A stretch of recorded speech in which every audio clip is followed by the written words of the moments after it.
దీనిలో సత్యం ఉంది, తరతరాలుగా చేసే మా పూజలు పునస్కారాలు తప్పు అని బ్రాహ్మిన్స్ మారుతున్నారు, రెడ్డిస్ మారుతున్నారు, సౌదీ అసలు క్యాస్ట్ లేదండి. సో అలాగా మనుషులు ప్రభావితం చేయగలిగిన శక్తితో జీవంతో నిండి ఉంది బైబిల్ గ్రంథం. అందుకని ప్రత్యేక శక్తి సనాతన ధర్మంలో హిందూ మతంలో కూడా ఉంది కదా. లేదండి, అయ్యప్ప మాల వేసుకుంటాడు. లేదండి, అయ్యప్ప మాల వేసుకుంటాడు 40 రోజులే. అయ్యప్ప మాల వేసుకుంటాడు 40 రోజులే. 40 రోజుల ఒక వ్యక్తి సైన్స్ లోనే ఉంది 21 రోజు తను ఏదైతే పాటిస్తాడో 22nd డే నుంచి తాను ఆ విధంగా నడుచుకోగలడు. అటువంటిది అయ్యప్ప మాల వేసుకుంటే 40 రోజులు ఉండగలుగుతారు. 40 రోజులే తర్వాత బ్రదర్, నేను అదే చెప్తున్నాను. 40 రోజుల తర్వాత వాళ్ళు యథావిధిగా త్రాగేవాడు తాగుతాడు, తిరిగేవాడు తిరుగుతాడు, ఏ పని చేసుకున్నాడు పని. చాలా మంది మారుతారు. మారుతారు. ఒకరు చూపించండి. ఏమంటే నేను అయ్యప్ప మాల వేసుకున్నాను, అయ్యప్ప మాల అంటే మీ లెక్క ప్రకారం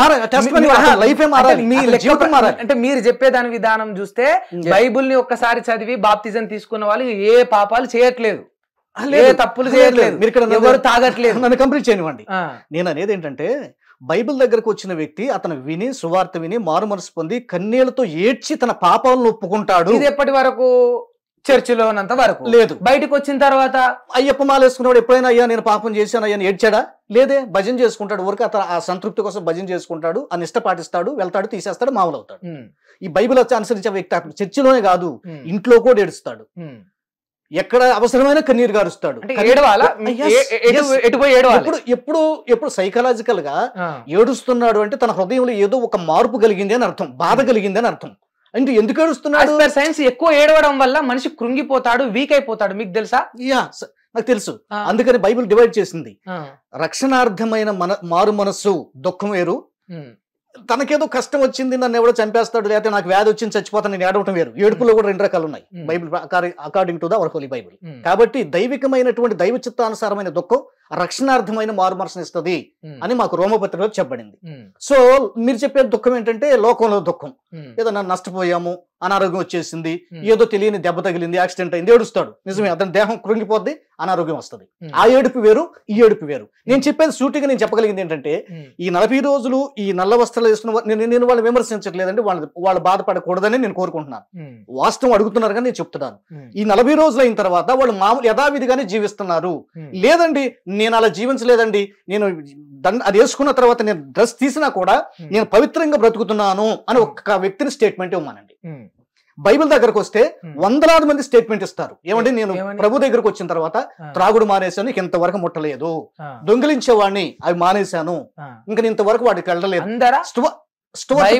నమ్మిన వాళ్ళందరూ కనీసం 90% మంది, కనీసం 90% మంది మనకి చివరిలో మనకి చీరాల దగ్గర స్టోర్టుపురం అని ఉంటది. మనం చిన్నపిల్లలప్పుడు అక్కడ భయంకరంగా దొంగలతో నిండేది ఆ స్టోర్టుపురం అంటే. ఈ రోజున అది సువార్తపురంగా మారిపోయింది. దొంగతనాలు అనేటువంటివి అక్కడ ఎక్కడ జరగట్లేదు. వాళ్ళు నక్సలైట్లు లాంటి వాళ్ళు భయంకరమైన వ్యక్తులు, దోచుకునేవారు. అక్కడికి సువార్త తీసుకెళ్లి ప్రకటించిన తర్వాత ఒక 10-20 ఏళ్ల తర్వాత వాళ్ళంతా మారు మనసు పొంది సువార్తపురం అని పెట్టుకున్నారు. వాళ్ళే వచ్చి సాక్ష్యాలు చెప్తున్నారు, గతంలో మేము ఇట్లా బ్రతికాం, యేసు ప్రభుని నమ్ముకున్నాం, మా జీవితాలు ఆయన మార్చేశాడు. యేసు ప్రభుని నమ్మితేనే జీవితాలు మారిపోతాయి, బ్రతుకులు మారుతాయి. నమ్మకపోతే బ్రతుకులు ఎన్నటికీ మారవు. మార్చుకోవడానికి మనుషులు కొంతమంది ప్రయత్నం చేస్తారు. ఎందుకు అంటే కాదన్నా, కొంతమంది మార్చుకోవడానికి ప్రయత్నం చేస్తారు, అయితే వాళ్ళు స్థిరంగా ఉండలేరు. ఒకవేళ తనకు తాను మార్చుకున్నా మోక్షం వెళ్ళలేరు. ఎందుకు ఉండలేరు? మానవ నైజం. ఇప్పుడు నేనేమంటున్నా, బైబిల్లో కొన్ని నిబంధనలు ఉంటాయి. అంటే మీరు చెప్పొచ్చు నాకు, మంచి ప్రవర్తనలో ఉండాలి, తాగుడుకు దూరంగా ఉండాలి, సాటి వారిని ప్రేమించాలి, పొరుగు వారిని గౌరవించాలి, ఈ విధంగా ఉంటాయి కదా. అవే నేను యేసు ప్రభువుని నమ్మకుండా నాకు నేను పాటిస్తా. ఇందులో పెద్ద డిఫరెన్స్ ఏముంది? మీరు చెప్పేది కూడా లాజికల్ గా ఉంది. దాన్ని నేను ఇచ్చే ఆన్సర్ ఏంటంటే, ఒక ప్రీచర్ గా నేను యేసు ప్రభువుని మీరు నమ్మకుండా, దాన్ని ఏమంటది అంటే బైబిల్ స్వనీతి కార్యాలు అని చెప్తుంది. మంచిగా ఉండు, దొంగిలించను, అబద్ధం ఆడను, డ్రింక్ చేయను, వ్యభిచరించను, మంచిగా బ్రతుకుతా, యేసు ప్రభు నాకు అక్కర్లా అన్నారనుకోండి, ఓకే నువ్వు బ్రతుకుతావు, సమాజంలో మంచిగా ఉండొచ్చు, కానీ నువ్వు చనిపోయినాక నిత్య జీవం మాత్రం రాదు, నిత్య నరకానికి. ఎందుకు? దేవుణ్ణి నమ్మితేనే ఎందుకు మీరు పరలోకానికి తీసుకుపోవాలి? అది అట్లా అక్కడికి రావాలి. స్వార్థమే కదా. లేదు, అది ఒకవేళ మనుషుల దృష్టిలో కొన్ని ఇది స్వార్థంగా అనిపించవచ్చు, మనుషుల దృష్టిలో కొన్ని ఇది న్యాయమా అని అనిపించవచ్చు, కానీ దేవుని దృష్టిలో ఇది న్యాయమే. ఎందుకంటే మనల్ని అసలు తల్లి గర్భంలో సృష్టించిన సృష్టికర్తే దేవుడు. కనుక ఆయన ఏం కోరుకుంటున్నాడంటే తనను నమ్మాలి, మనుషులు తనకి భయపడాలి, తనను ప్రేమించాలి. ఒక తండ్రి బిడ్డని ఇలా ఆశించడం తప్పేం కాదు. ఒక తండ్రి ఇలా బిడ్డను ఆశించడం తప్పు కాదా? తప్పు కాదు. ఇప్పుడు నేను మా అమ్మతో డైలీ మాట్లాడతా. మా అమ్మ అంటే నాకు చాలా ఇష్టం, మా అమ్మకు నేనంటే ఇష్టం. నేను కోపం మీద అరిచిన, మా అమ్మని పట్టించుకోకున్నా, మా అమ్మ మీద ప్రేమ చూపించకపోయినా, అసలు మా అమ్మని నేను నమ్మకపోయినా, మా అమ్మ మీద నేను ద్వేషం పెంచుకున్నా కూడా మా అమ్మ నన్ను కొడుకుగానే చూస్తుంది. అంతకు మునుపటి ఎంత ప్రేమ చూపిస్తుంది ఇంకా రెట్టింపు ప్రేమ, నా కొడుకు ఏమైపోతాడో అని ప్రేమ పెంచుకుంటుందే తప్ప, నువ్వు నన్ను తల్లి లెక్క చూడకపోతే నా కొడుకు కాదు, నువ్వు నన్ను ప్రేమించకపోతే నేను నీకు అన్నం పెట్టా, నువ్వు నన్ను గౌరవించకపోతే నేను ఇంట్లోకి రాని అని ఏ రోజు మా అమ్మ అనలే. ఇది ఒక తల్లి తండ్రికి బిడ్డల మీద ఉండాల్సిన స్వచ్ఛమైన ప్రేమ. నువ్వు నన్ను కొలవకపోతే మొక్కకపోతే నీకు పరలోకానికి రావు, పాపిష్టి అవుతావు, పాపానికి పోతావు అంటే ఇది స్వార్థం అవుతుంది. ఒక దేవుడు ఆ రకంగా మాట్లాడాడు. అట్లా మాట్లాడితే దేవుడు ఎట్లయితాడు? నేను మాట్లాడినా చెప్పండి. నేను అనేది ఏంటంటే బైబిల్ మీకు తెలుసా సార్? నేర్చుకుంటున్నారు కదా, నేర్చుకోండి. కానీ బైబిల్ పనికి మాలదని నేను అంటున్నాను. ఎందుకు అంటున్నాను అడగండి, చెప్తా. నేను చెప్పనా వద్దా? కాదు నాన్న, ఇప్పుడు కడప జిల్లా అంటే మనకు ఎవరు గుర్తొస్తారు? అన్నమయ్య. కడప జిల్లా అంటే ఎవరు గుర్తొస్తారు? ఆ జిల్లాలో పుట్టిన మన భక్త కన్నప్ప గుర్తొస్తాడు. ఆ జిల్లాలో పుట్టపర్తి నారాయణాచార్యులు వారు, వెయ్యినూతులు కోన, ఓ ఒంటి మిట్ట, ఇలాంటి గొప్పవాళ్ళు పుట్టిన జిల్లాలో గొప్ప క్షేత్రాలను జిల్లాలో పుట్టి ఎవడికి పుట్టాడో తెలియదు, వాడు గాడ్ అని ఆ రాడ్ వేస్తుంటే మనం మ్యాడ్ ఎందుకు అవ్వాలి సార్? మీరు ఒక్క అన్నమయ్య పాట తెలుసా మీకు?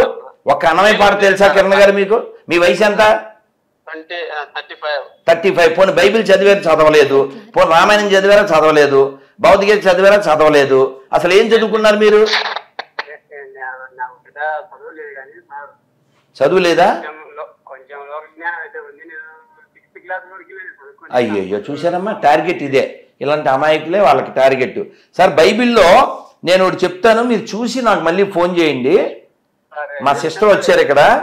నాన్న మీరు బైబిల్లో అంటే నేను నోటితో చెప్పలేను, అది నేను ఎందుకు పనికిమాలని అంటున్నానో మీకు ఒక్క పాయింట్ చెప్తాను, అది నోటితో చెప్పలేను. అందుకని మీకు ఇందులో యోషయా 3:17 అని ఒకటి ఉంది సార్, అదొక్కసారి చూసి మీరు నాకు మళ్ళీ ఫోన్ చేయండి.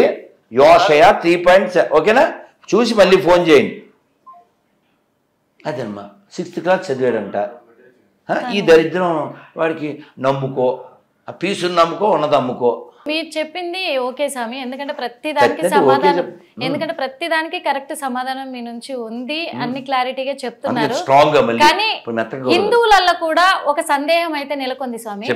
మరి ఆ సందేహానికి మీ నుంచి ఆన్సర్ కోరుకుంటున్నాము. ఏంటంటే హిందువులందరూ కూడా ప్రతి ఒక్క దేవుణ్ణి నమ్ముతారు, ఎవరెవరికి ఒక్కొక్కరికి ఒక్కొక్క దేవుడు ఇష్టము. ఆ దేవుణ్ణి దర్శించుకోవడానికి ఇప్పుడు చర్చికి వెళ్ళాలి, జీసస్ దగ్గర కంటే ఫ్రీగా ప్రవేశం ఉంటుంది, ఫ్రీగా దర్శనం చేసుకుంటాము. అదే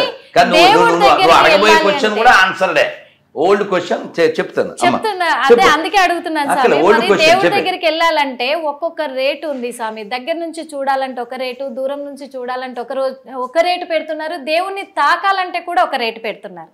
అది ఎందుకు? అది బిజినెస్. హిట్ టీవీ యాప్, ఇందులో short news, live news, entertainment shows, movies, digital magazines తో పాటు మీ జిల్లా వార్తలను కూడా ఫ్రీగా చూడొచ్చు.